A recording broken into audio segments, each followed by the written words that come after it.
Okay guys, we're going to install a used transmission in this 2019 Chevy.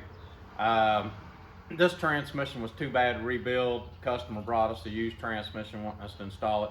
I just want to go over a few things with you on what to look for when you're replacing, putting in a used transmission. Number one, always make sure that your dial pins are out of your old transmission and that you have them on hand.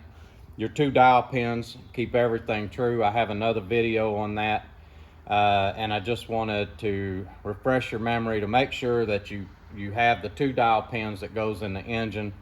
Sometimes they'll pull out with the transmission and they'll be stuck in the bell housing, and when you turn your old transmission in, you don't have your dial pins anymore. So just make sure that you keep your dial pins out of your old transmission so that when you install your transmission you bought, you'll have your dial pins. Number two, always make sure that you clean your cooler out real good.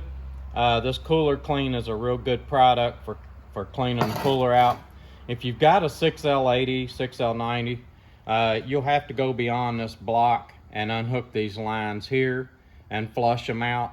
You have to remember that your old transmission filled that cooler up with that nasty fluid and debris that came out of it when it was going bad, and it is stuck in there. If you put your new transmission in there and you start it up, it's going to pump all of that old nasty stuff back out into your new transmission, and you don't want that. So just make sure that you clean your coolers real good before you install your transmission. Number three, always make sure that you have the recommended fluid. This 6L80 takes Mobil 1 full synthetic LV. If you go to the book on your vehicle, and this one here would probably say deck 6, always get on the internet and look around and see if there's an upgrade fluid. It's nice to put an upgrade fluid when you're doing this. You got to put new fluid in it anyway.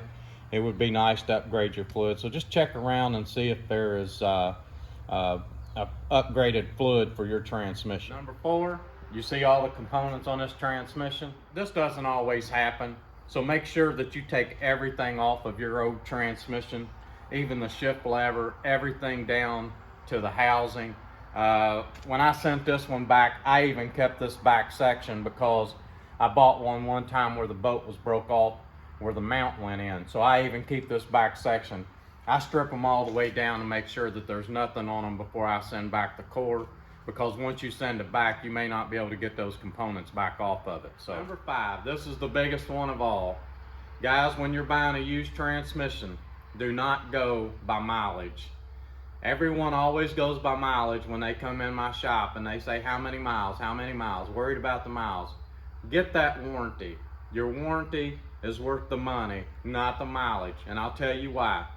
If this 2019 truck has 150,000 miles on it, but the previous owner bought it with 60,000 miles on it, if it gets hit in that computer box and it destroys it to where they can't get this truck powered back up, then they have to go by previous miles, and you'll be buying a 60,000 mile transmission with 150,000 miles on it.